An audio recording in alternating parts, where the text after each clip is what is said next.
Mas eu quero, antes da gente seguir para as primeiras manchetes, para a primeira rodada de notícias aqui para vocês, falar de uma notícia importante, que é, ao mesmo tempo que ela é positiva, ela tem um dado preocupante, que é a pesquisa que saiu hoje, a PNAD, sobre analfabetismo, de educação. O número de pessoas analfabetas no país diminuiu, e isso é bom. O dado é o seguinte, olha, o Brasil tem 9,6 milhões de pessoas analfabetas, dado de 2022. Então, fechou o ano de 2022 com 9,6 milhões, 9 milhões e 600 mil pessoas analfabetas. Isso é um número que caiu em relação a 2019. Quase 1,5 milhão a menos de pessoas consideradas analfabetas. Então, é um dado positivo. O que é preocupante? O Brasil não vai cumprir uma meta, que é erradicar o analfabetismo no ano que vem. Se a gente seguir no ritmo, né, que nos últimos anos, na última década, esse assunto foi tratado e que esse problema foi combatido, a gente não consegue cumprir a meta que está no plano anual de metas da educação, que é erradicar o analfabetismo no ano que vem. A gente teria que alfabetizar essas quase 10 milhões de pessoas que ainda não tiveram o direito básico de saber ler, escrever, assinar, garantido.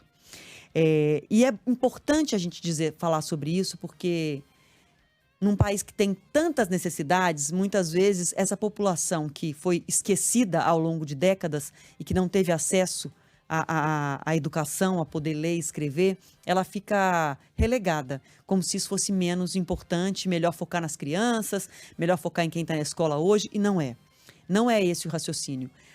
Pais, avós que não foram alfabetizados, eles, além de toda a tristeza de se sentirem fora do mundo muitas vezes, né? Você não conseguir ler a placa do ônibus, você não conseguir entrar no metrô e ler para onde é que você está indo, você não conseguir ler a placa do produto que você quer comprar no supermercado, você não conseguir assinar o seu nome. Além de toda essa lástima que é você viver assim, você não tem como influenciar positivamente as próximas gerações. Então, filhos de pais alfabetizados, netos de avós alfabetizados, eles têm muito mais chance de desenvolver o interesse pelo estudo, pela educação, de seguir adiante com muito mais estímulo e com o potencial desenvolvido muito mais amplamente.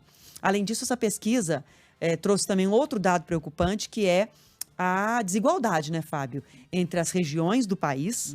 Então, só para vocês terem uma ideia, os estados com maior número de analfabetos, Piauí, Alagoas, Paraíba. E com o menor número de analfabetos, Distrito Federal, Rio de Janeiro, São Paulo e Santa Catarina. E uma grande diferenciação também entre pessoas negras e brancas. Olha, vamos considerar os idosos, né, o grupo que tem a faixa etária que tem o maior número de analfabetos por não terem conseguido no passado o acesso à escola. Idosos, pretos e pardos, a taxa de analfabetismo é de 23% entre essa população. E de brancos, idosos brancos, 9,3%. Então, é uma diferença muito grande que se mantém no geral, na população, na média geral da população.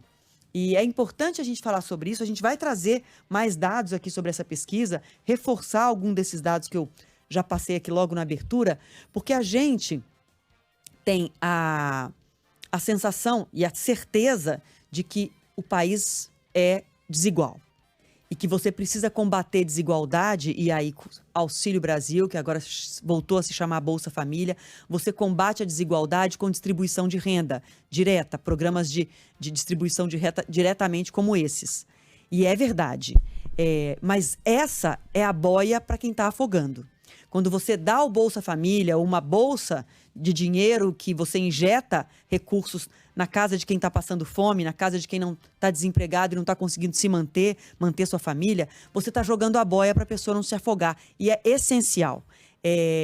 Não dá para você adiar quando você está numa situação de fome como o Brasil vive hoje, sobretudo pós-pandemia. Mas, por outro lado, se é só a boia que você joga quando a pessoa está afogando, você não cuida do começo de tudo, porque a maneira que você tem para fazer com que a população que hoje vive em condições muito, muito precárias, ela tenha acesso não só ao prato de comida, mas tenha acesso a todas aos outros bens, às outras oportunidades, é investindo em educação.